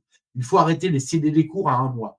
Il faut progressivement refaire une société et des entreprises où les gens, il y a une petite soupape de sécurité d'intérim, bien sûr, mais le reste, c'est des gens qui restent là pour le moyen terme. C'est des gens qui sont considérés comme des collaborateurs de l'entreprise pour les moyens termes, à qui on leur dit et à qui on demande de rester pour le moyen terme et d'être aussi des gens fiables. Un peu moins de concurrence et de pression, ça sera excellent pour la qualité de l'emploi et pour éviter de détruire les entreprises et les reconstruire au contraire. Donc, en gros, moi, ce que je propose, c'est très simple, c'est s'inspirer aussi du passé. Qu'est-ce qui fonctionnait en France et qu'est-ce qui fonctionnera si on s'appuie ce qui a marché dans l'histoire, dans le modernisant, c'est-à-dire le modèle gaulliste, le modèle colbertiste, qui sont les moments de forte croissance de l'économie française, qui sont des modèles économiques adaptés à la France. Donc, il est temps d'arrêter de détruire, il est temps de reconstruire, et très clairement, je finirai par une citation d'Henri Bergson, l'avenir, ce n'est pas ce qui va nous arriver, c'est ce que nous allons faire. Oui, et une très belle phrase de conclusion, Philippe. Et d'ailleurs, tout ce que tu dis nécessite évidemment le Frexit. Ah oui, le Frexit, sortie de l'Union européenne, commissariat au plan et un changement d'établissement, ça c'est très important. Voilà, Pas donc faire comme les Anglais. sortie externe des élites avec le Brexit et l'euro, tout ça, donc retrouver la monnaie Oui. nationale, mais également un nettoyage interne. Ce que n'ont pas fait les Anglais, et c'est par là que le Brexit pêche. Le Brexit n'est pas mauvais pour l'Angleterre du tout, mais il n'apporte pas les fruits qu'il devrait apporter. Il y a, on va passer aux questions rapidement, il nous reste une vingtaine de minutes. On va terminer cette émission aux alentours de 8 heures. Il y a une petite remarque, mais voilà, que c'est important que tu mettes aussi, tu clarifies par rapport à certaines personnes qui l'auraient peut-être mal pris. Il y a Fiat Minimi qui a dit ah bon, bah, je suis salarié et j'ai une petite auto-entreprise et j'ai aucune envie de repasser en société. Eh ben, alors, le problème qu'il y a, je le comprends, mais en fait, moi, je ne parle pas du cas individuel de chaque personne. Déjà, on peut construire une société pour pas cher en France, une SARL, etc. L'important, c'est de voir au niveau collectif ce que ça apporte. L'auto-entreprise, on paye 25% de charges sociales. Avec 25% de charges sociales, on ne va pas payer 20 années à la retraite des gens. Ça, c'est pas possible. Pour 40 années de salariat. On ne va pas payer la santé des gens de la naissance à la mort. Donc, en fait, les charges sociales, il faut comprendre, des auto-entrepreneurs ne payent pas. Je ne les critique pas. Elle a pris le statut qui est possible aujourd'hui. Elle est dans ce système-là. Aucune critique pour elle. Mais franchement, c'est beaucoup mieux d'avoir des sociétés et d'avoir un projet plus puissant. Après, je veux dire, elle pourra faire l'équivalent d'auto-entrepreneur dans une société. Mais comprenez que aujourd'hui, l'auto-entrepreneur maçon, par exemple, il paye 25% de charges, alors que l'auto-entrepreneur maçon L'entrepreneur maçon qui a une société avec des salariés plus structurés, il paye 50% de charges. Donc, on ne peut pas s'en sortir. On ne peut pas faire bouffer les entreprises de maçonnerie structurées par des auto-entrepreneurs. Ça ne fonctionne pas. Vous voyez. Donc, ça, on ne peut pas le faire. Et ne pensez pas juste au niveau individuel, pensez au niveau collectif. Donc, au niveau individuel, je comprends que ce soit embêtant. Le statut est avantageux. Mais enfin, le statut, c'est quand même le pire du salariat, le pire de l'entrepreneur. Parce que le salaire moyen de l'auto-entrepreneur en France, c'est 600 balles par mois, 600 euros par mois. C'est-à-dire que c'est des gens qu'on paye la moitié du SMIC en moyenne. Hein. Et là, je Ouais, parle ça. des gens qui travaillent à temps plein. Voilà. Donc Hem soyons sérieux, c'est pas un statut intéressant. Ça peut l'être pour quelques personnes, mais c'est pas un statut collectivement qu'on peut garder à long terme. Autre question, Philippe, et c'est il y a une double question, hein, qui est en rapport avec la question du nettoyage interne. Il y a Candisha11, qui pose la question: «Un nettoyage interne, est-ce que le français en veut?» Et une deuxième question qui est en rapport avec ça, que ça je les mets les 2 en même temps, tu pourras répondre. Evelyne qui dit: «Avons-nous le personnel politique suffisant pour remplacer les chefs des administrations et tous les postes de conseillers, pour, diriger les changements que nous voulons?» Donc c'est un peu, est-ce que le peuple français veut de ce grand nettoyage interne, et est-ce qu'on a le personnel pour le remplacer? On a le personnel hétérodoxe pour avoir les ministres pour le remplacer, ça c'est très clair, on en a. Après, moi j'ai déjà travaillé avec des gens de l'ENA, hein, notamment quand j'étais au Front National jusqu'en 2017, donc le Front National était pour la sortie de l'Union européenne par référendum. Une fois au pouvoir, moi j'y étais, je suis parti après. J'ai rencontré beaucoup d'énarques. Bien sûr qu'ils sont un peu formatés, certains, d'autres ne le sont pas et sont tout à fait utiles, peuvent être tout à fait utiles et productifs. Mais de toute manière, si vous voulez, les énarques, ce n'est pas eux qui décident, c'est les ministres qui doivent donner les ordres et les chefs de cabinet. C'est-à-dire, et les énarques doivent obéir et mettre le plan en musique. Et s'ils ne mettent pas le plan en musique, ils sont virés, les énarques. Ils sont balancés. Et puis, il ne faut pas croire qu'on va leur garder le statut de la fonction publique aux énarques où ils ne peuvent pas être balancés, ils ont l'emploi à vie, etc. Je veux dire, s'ils jouent au con. Donc, il va falloir reprendre en main l'énarchie, très clairement. Et il va falloir dire aux mecs, bah, si vous n'êtes pas content et vous mettez des bâtons dans les roues des ministres et du gouvernement, c'est intolérable, c'est une trahison de la nation et vous serez viré. Voilà, très clairement. Il faut reprendre l'administration en main. Mais on a quand même encore bien assez de gens de qualité pour le faire. Il faut arrêter le découragement. Autre question qui date du début du live, hein, quand tu parlais de la Chine, il y a une personne qui pose la question, je l'ai Bien pris sûr. comme ça, hein. Est-ce que, l'effondrement, enfin, la ralentissement économique de la Chine est comparable à celui de l'URSS avant sa chute? Non, non, pas du tout, parce que c'est pas une économie communiste, hein, c'est une économie de marché avec des pans publics importants. Mais il y a quand même beaucoup de secteurs privés. Donc, c'est pas du tout l'économie de l'URSS, qui était purement une économie où tout était public et communiste, hein, tout simplement. Donc, collectivisé. Donc, c'est pas tout à fait la même chose. Je pense que ça ressemble plus à la chute du Japon dans les années 90, même si c'est un peu différent. C'est-à-dire que c'est une bulle immobilière qui est en train de faire craquer le modèle chinois. C'est dû à des choses différentes parce que le Japon, à ce moment-là, en 90, devenait plus riche que les États-Unis. C'était le pays le plus riche du monde. Donc, ça devenait très compliqué de continuer à vendre, à exporter à mort et à continuer le modèle économique de la même manière. Ça, c'était une des problématiques. Et pour la Chine, je pense que. Alors là, je ne suis pas du tout d'accord avec Pierre-Yves. Enfin, on n'a pas discuté récemment. Hein, je ne sais pas sa position. Mais moi, je pense que Xi Jinping est pas un très bon dirigeant de la Chine. En tout cas, peut-être au niveau géopolitique, mais en termes économiques. Et je pense qu'il est en train de bloquer la Chine sur elle-même, de la nécroser, en fait. Donc, je pense que c'est une très mauvaise idée. D'ailleurs, aux jeunes Chinois qu'on dit on n'a pas de boulot, on se sent mal dans les entreprises, on est au chômage, etc., il leur a dit allez bosser à la campagne. On l'a fait quand on était gamin il y a 40 ans, vous pouvez bosser à la campagne. Je pense qu'il y avait une réponse peut-être plus adaptée que vous pouvez être paysan alors que vous êtes ingénieur. Donc, je pense qu'il y a un problème de structure, il y a un problème de la Chine qui allait jusqu'au bout de son modèle, qui doit changer de modèle, qui devrait donner la sécurité sociale aux Chinois, une partie de la sécurité sociale française, par exemple, hein, pas tout de suite, maladie et retraite. Si elle ne le fait pas, elle aura un vrai problème de croissance. Question. Merci d'avoir répondu, Philippe. Nouvelle question, de KVNTV 83 210. Philippe Murer, que penses-tu de la politique de Jean-Luc Mélenchon? Je ne suis pas un Au grand niveau fan de. économique, hein, justement, au niveau, de ce qui est décroissance et compagnie. Moi, je suis contre la décroissance. Je suis pour la décroissance de consommation de ressources, mais la décroissance du PIB, on ne sait pas le faire. Parce que si on veut faire de la décroissance du PIB, ça veut dire sortir complètement de l'économie de marché. Alors ça, on ne sait pas faire. Hein. Il n'y a aucun modèle, ça veut dire revenir au modèle communiste ou au modèle coopératif, qui est un modèle qui ne fonctionne pas non plus. Malheureusement, le modèle coopératif, je l'ai regardé. Malheureusement, le modèle coopératif marche à petite échelle parfois, mais en moyenne, ça ne fonctionne pas. Et les coopératifs se dévoient très souvent à terme. Et les scopes n'ont pas progressé. Donc, je ne suis pas un fan du modèle de Mélenchon du tout, qui est assez collectiviste, alors que moi, je suis gaulliste. Donc, je suis pour un équilibre entre le secteur public dans les secteurs primordiaux, mais le privé, l'économie de marché de l'autre côté. Puis je suis très gêné par le fait que Mélenchon explique qu'il va faire tout ça dans l'Union européenne, qu'il a l'air d'être tombé amoureux de l'Union européenne comme Marine Le Pen, alors qu'en 2017, il était plan A, plan B. Plan A, on y arrive, plan B, on sort de l'Union européenne. Donc je pense que je ne suis pas un fan du tout.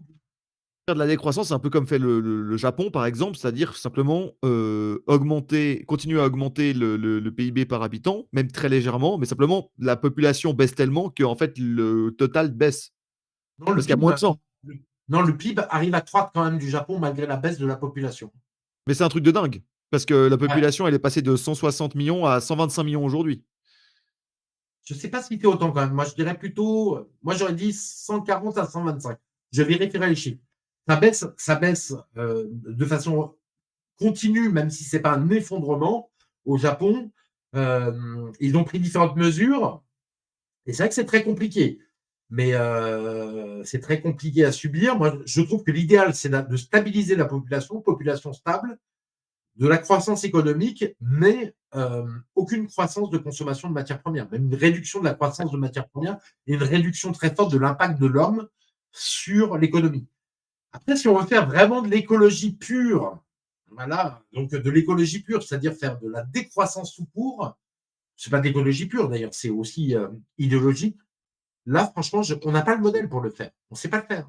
Ça va très très mal se passer et tout le monde va se bastonner pour les rares ressources disponibles. On ne sait pas le faire. Question, quels sont les grands risques au jour, alors là, c'est un peu de la politique fiction. Quels sont les grands risques au jour 1 de l'élection d'un pur souverainiste? Est-ce que les USA vont-ils nous attaquer sur notre monnaie comme en 1924 quand Poincaré a désobéi à leur politique étrangère? Point d'interrogation. Vous savez, le Japon, et moi je me bats pas mal contre pas mal d'économistes, hein. Le Japon, il se marre parce que les Américains disent oui, votre politique économique est nulle au Japon, et les financiers de Wall Street se moquent, et ils ont fait baisser de 30% le yen. Qu'est-ce que ça fait en fait? Ça fait qu'il y a beaucoup plus de croissance au Japon qu'ailleurs, que les exportations japonaises se portent très bien et que les entreprises industrielles se portent très bien. Donc, si vous voulez, si on fait baisser de 30% le niveau de la production, le taux de change français, il y aura un petit peu d'inflation, mais raisonnablement.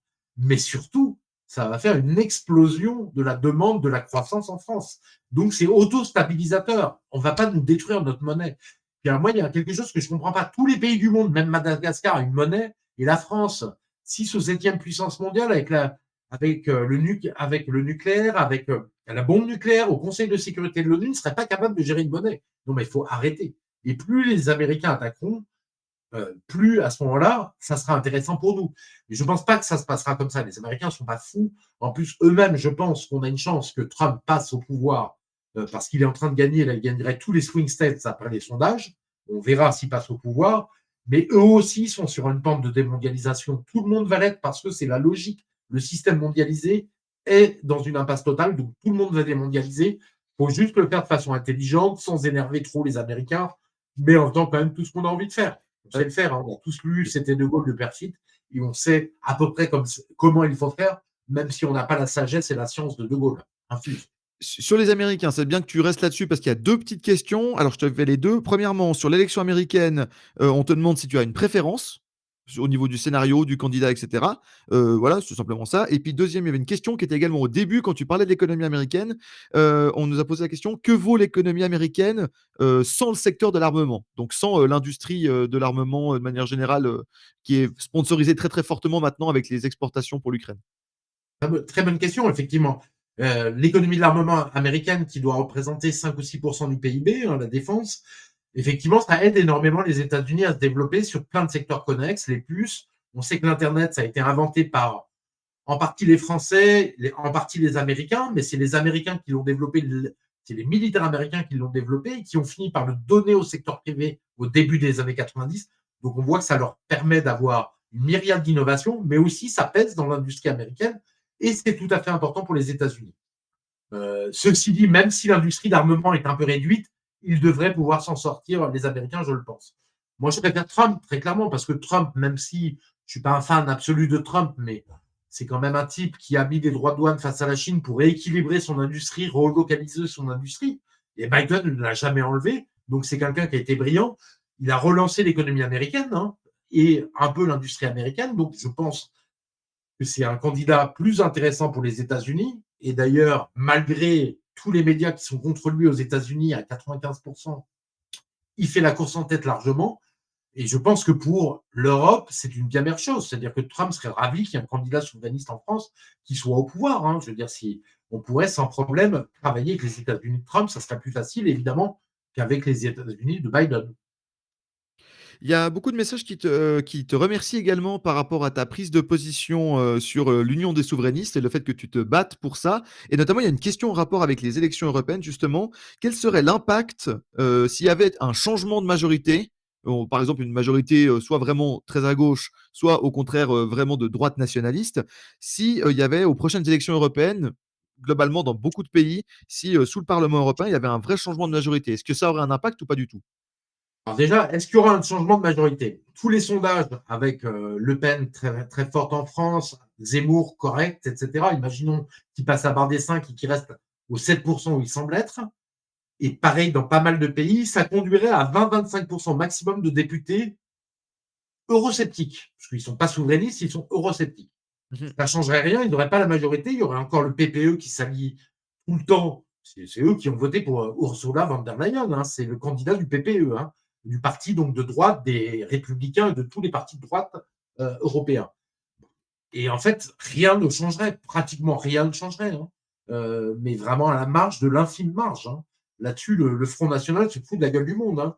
D'ailleurs, le Front National était majoritaire, avait un gros groupe avec les Italiens en 2019, en 2024. Qu'ont-ils fait changer dans l'Union européenne?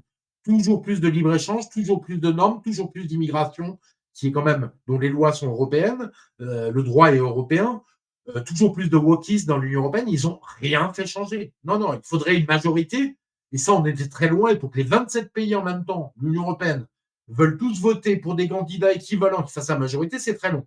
Et alors, je remarque une dernière chose. Les partis qui sont proches du RN, qui sont dans le groupe du RN, c'est-à-dire Salvini, les Meloni, tous les autres partis eurosceptiques italiens et de tous les bords, espagnols comme Vox, en fait, tous ces partis-là, en fait, votent pour les accords de libre-échange, hein, pour l'agriculture. Donc, par exemple, sur l'agriculture, s'il y a une majorité même du groupe Front National, ce qui est impossible avec tous ses amis, il n'y aura pas de changement sur l'agriculture et sur tout un tas de choses. Donc, c'est non seulement irréaliste, et en plus, ça prendra 15 ans au mieux pour y arriver, pour avoir un Parlement européen et ça sera extrêmement compliqué pour cela. Et en plus, il faudrait, dernière chose, que le Conseil européen des gouvernements, donc que grosso modo la majorité qualifiée, 2 tiers des gouvernements, soit en plus avec eux. Parce que le Parlement a un pouvoir extrêmement réduit et le Conseil des gouvernements a un pouvoir beaucoup plus fort. Et la Commission, n'en parlons pas. Donc voilà, tout ça est de l'esbrouf et c'est vraiment un mensonge à l'état pur du Front National et de tous ceux qui vous font miroiter ça. Petite question un peu marrante, hein, j'en ai 2 pour terminer, après on terminera, mais je remercie déjà tout le monde qui ont posé des questions, qui ont on n'a pas pu prendre tout le monde, mais on a déjà pris plus de la moitié des questions, donc je suis très content. Petite question, marrante, pourquoi est-ce que tu te présentes pas à la présidentielle 2027, Philippe? C'était demandé dans le chat, hein. Ah ouais, bon, bah, c'est très gentil à vous. Déjà, moi, vous voyez, je suis dans aucun parti souverainiste aujourd'hui parce que je leur demande leur union. Bah, je me présente pas et j'essaie rien de faire pour présenter alors qu'on m'a fait des propositions, hein, dans des nouveaux partis souverainistes, plusieurs propositions parce que j'ai pas envie de diviser. Il y a un moment donné, quand le problème c'est la division, on va pas encore plus se diviser. Donc on verra sur l'avenir, mais en tout cas, il faut faire un mouvement collectif de rassemblement, je veux dire, des souverainistes pour avoir de la force, hein. Sinon, Voilà. on partira dans le décor et on ne pourra jamais amener rien aux Français et la France tombera dans le gouffre. Et justement, c'était ma dernière question, pour ce live, comme ça tu vas pouvoir répondre dans les 2 dernières minutes. Pour tous les militants qui nous écoutent, qui vont soit voir cette vidéo en replay, soit qui sont maintenant qui à la fin de ce Twitch, d'ailleurs je vous remercie tous d'avoir suivi ce Twitch. Heu, vu qu'il n'y a pas d'union pour l'instant des différents mouvements souverainistes, mais qu'il y a une union, on va dire une amitié, mais qu'il n'y a pas de entre les militants, mais qu'il n'y a pas d'union au niveau politique, de liste, etc. Que faire? Qu'est-ce que tu conseilles de faire aux gens qui sont comme toi? Voilà, bah, toi, tu es un intellectuel justement proche du cercle des militants. Que faire pour les militants, à part dire pousser pour avoir une union? Pousser à fond, je trouve que ça pousse pas assez à fond pour une union des souverainistes, que tous les militants poussent à fond sur les réseaux sociaux, tous les souverainistes à faire l'union, quoi, très clairement. Ça, c'est fondamental, n'ayez pas peur. Parce que c'est vrai que, en fait, tu relèves quelque chose de tout à fait réel. Moi, chaque fois que je vais à l'université du Poignant, je suis invité par des patriotes de région, à une conférence ou autre chose, un événement, et ben, en fait, vous vous rendez compte qu'il y a des patriotes, il y a des mélangés avec des Debout la France, mélangés avec des UPR, et tous ces gens-là, et Génération Frexit, et tous ces gens-là s'entendent bien. Donc, c'est pas possible, quoi. Je veux dire qu'on n'arrive pas à faire cette union. Je veux dire, moi, j'espère qu'ils n'auront pas la folie de partis séparés, sachant que, alors moi, j'ai une position spéciale, je vais vous dire. C'est-à-dire, je pense que l'alliance électorale de circonstance, celle qu'on a fait en 2021, et j'en suis à l'origine, j'ai été vraiment la cheville ouvrière de ça. J'ai réuni chez moi tous les chefs souverainistes pour qu'il y ait une alliance pour la présidentielle. Asselineau n'a pas voulu sur la base d'un référendum de l'Union européenne une fois au pouvoir. On s'est retrouvé avec Dupont-Aignan, Génération Frexit et Debout la France ensemble. Et je veux dire, ça ne suffit plus. Il faut une union politique parce que les gens, on leur a fait la première fois l'alliance électorale de circonstance. On n'en a pas tiré les conclusions pour créer un grand parti après la présidentielle. Donc, il faut aller même plus loin que l'alliance électorale de circonstance. C'est la faire en disant, on vous jure, on vous promet, on fait l'union politique après pour mettre ensemble le maximum de puissance pour arriver à renverser ce système. Parce que ce système est tellement dur et puissant, c'est-à-dire que pour le renverser, c'est pas en étant tout seul dans un parti ou à deux, trois personnes qualifiées, très qualifiées et à plein temps qu'on va y arriver. Il faut une armée. Il faut créer une armée petit à petit, progressivement. Donc l'union des chefs est fondamentale au sein d'un parti politique. Elle est faisable sur la base de, une fois au pouvoir, on fait un référendum sur l'Union européenne, les Français trancheront. Ça s'appelle le mécanisme du Brexit ou le mécanisme du Frexit, si vous voulez. Merci beaucoup Philippe d'avoir participé à ce live, d'avoir été l'invité du Cercle Aristote. On se revoit, je pense, assez prochainement, dans un mois, dans 2 mois. Évidemment, tu es le bienvenu. Tu es régulièrement sur la chaîne du Cercle Aristote, soit sur YouTube, soit sur le Twitch.